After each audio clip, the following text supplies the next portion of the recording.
everybody. This is Chris McCabe. Welcome back to another episode of Seller Performance Solutions. I'm once again with Leah McHugh. How are Hello. you? Good. How are you?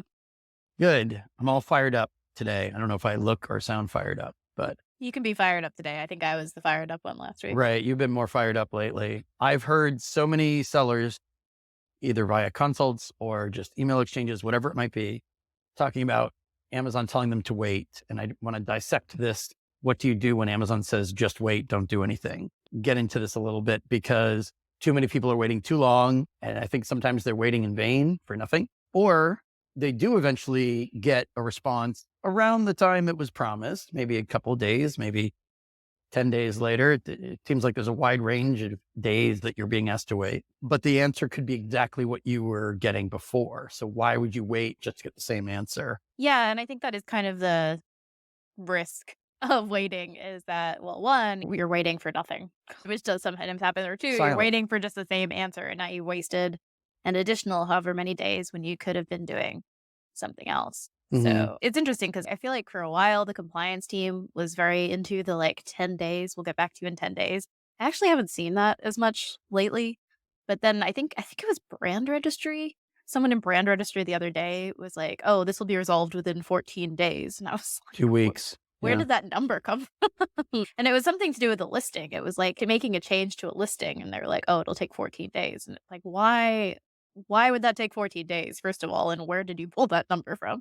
That's a good place to start because I think some of it is the internal team is trying to estimate based on the last time they transferred a ticket or a Mhm. case somewhere. Yeah. They're trying to guesstimate based on what the average time is, or for that particular team that they're sending it over to. Maybe they've even been told by reps on that team, well, this is taking us 11 days lately. Mm. It might not be just pulled out of the air. There might be some Sure. validity to it, but no one seems to notice that these are extremely long periods of time to wait for issues that an impacted ASIN. I mean, that seller could be losing 10 or 20 or 30K a day or a week Right. And for a that lot of times ASIN. I'll get those sorts of timeframes when Amazon is the one at fault. Like it's an error on Mhm. Amazon side and they're just apparently in no hurry to correct it. And so my concern there is if you do just continue to wait for these arbitrary amounts of time, you're essentially telling whoever this has been delegated to that they can put it on the back burner and you'll Yeah, just wait. I mean, it's a fine line because you also don't want to harass the teams or of spam the course. queues, but also just waiting over and over again just tells them oh, well, I can take my time on this. They're not going to give me a hard time. Right. They want to see who's willing to wait. So you don't want to be willing to wait just to sound cooperative, but not solve the problem. You, of course, don't want to antagonize them with spam, like you were just saying. We would Mhm. never recommend that. But you may have to go to a different team and say, the team that deals with this issue just makes us wait or just sends us the same generic template over and over and over. Mhm. And bottom line, the problem isn't solved. And we're not even convinced it's being thoroughly reviewed. It'd be one thing if you knew they were researching it for real. And if you waited 5 to 7 days, you were actually going to get a quality answer at the end of that period. If there were track record of that or precedent for that, if you had been through it before and you knew you got a positive outcome or at least a well researched, Mhm. comprehensively reviewed outcome at the end of Right. that 7 days, then maybe you are willing to wait because you know the waiting has a purpose. But if you're not even sure, and if the Amazonians talking to you on the phone or messaging you in writing Mhm. are dubious that they're even sure that there's going to be a real outcome there, why would you wait in the first place? You just cost yourself time, angst, money, energy for Yeah, well, nothing. and we've also seen people dealing with the strategic account services team who all they ever got back in response to their escalation request was, "Oh, we're working on it. We'll get back to you. This has Yeah, been delegated to the team. We'll get back to you." 30 days pass. You ask for a follow up, and they're like, "Oh, it's been more than 30 days. You have to open a new case now." yeah. And Yeah. I've got two good recent client examples that are totally different from each other. One was people trying to jump on a listing, trying to hijack the buy box, brand new sellers that did not have any track record at all on Amazon and also did not source. Test buys later showed that they did not source legitimate product of this brand.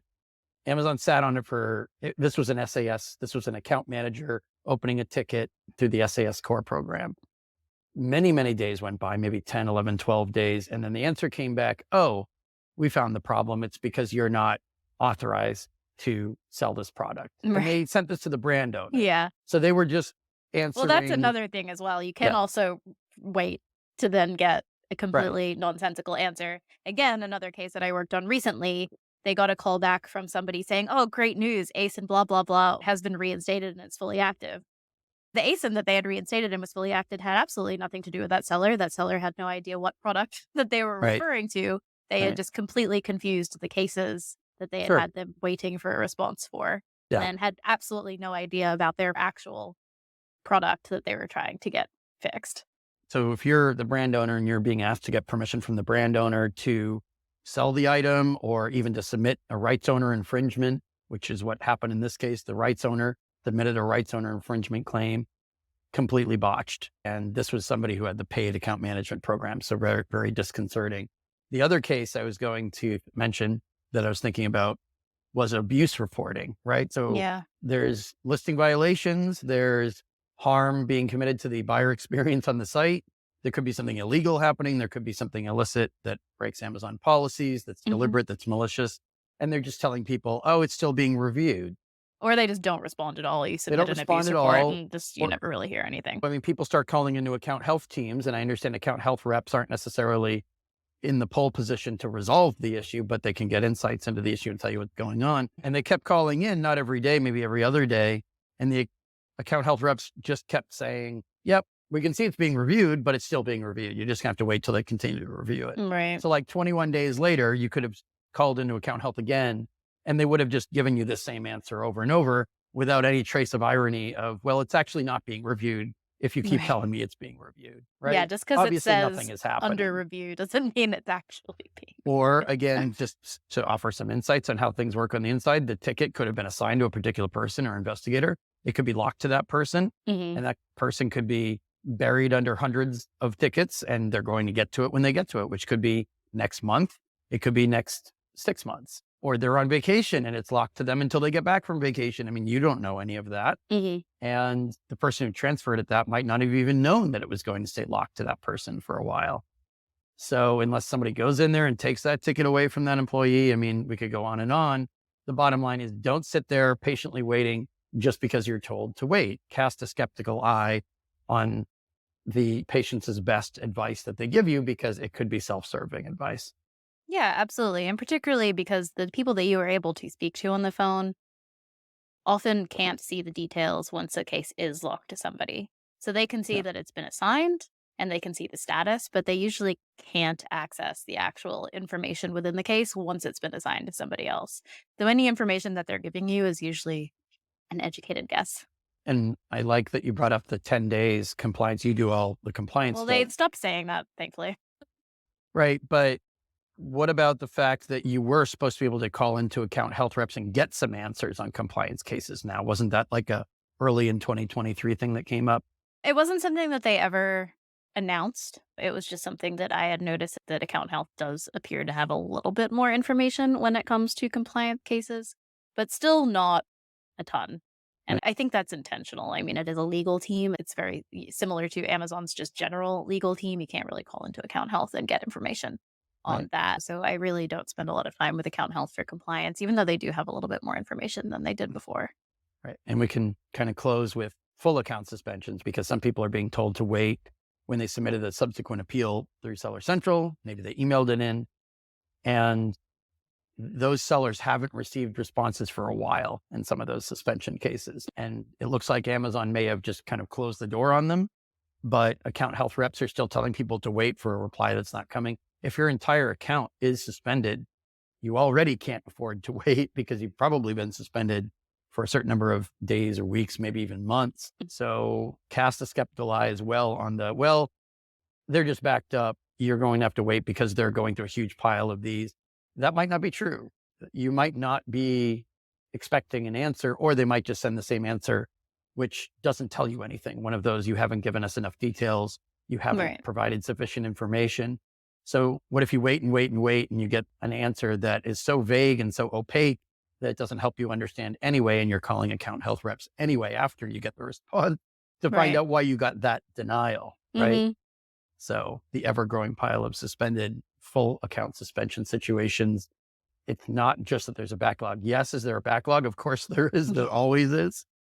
But it's really interesting to have all these conversations with suspended sellers. Some of them get answers within 10 or 11 minutes, which shows that, I mean, it would have taken longer than that to read the POA. Well, it's the same with compliance. My Yeah. general rule is if you get an answer within less than 24 hours, it hasn't actually been transferred to compliance. Right. You're looking for the happy medium, Yeah. not to get an answer too fast. Don't answer me so right away that you clearly didn't read anything I sent. You Right. could send me denial messaging, but also you can't wait forever. And internal Amazon teams know what other teams are like in terms of the communication, in terms of the backlogs, in terms of the very watered down, opaque messaging they send out. So they understand. Don't be afraid to pester some other people about the team that you haven't heard from, because those other teams do understand from their own experiences what it might be like to deal with them as a seller. So keep that in mind as well. You won't be shocking anyone at the company by referring seller performance matter to them and expressing some frustration, not too much, but factual frustration, I like to call it, because you don't want to wait. Everyone hates waiting, of course. You don't want to wait in vain.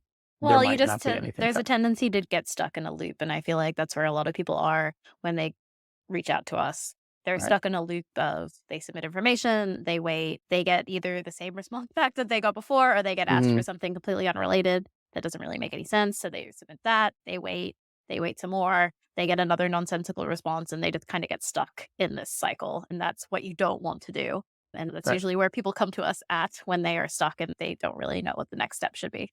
Hopefully before that point. When you're in the vicious cycle, it's often because you've appealed, it got rejected, you called account health. They didn't tell you exactly why it was denied. They just gave you their opinion or suggestions based on the training in terms of what they think you need to send in next, which might be opinion and not factual.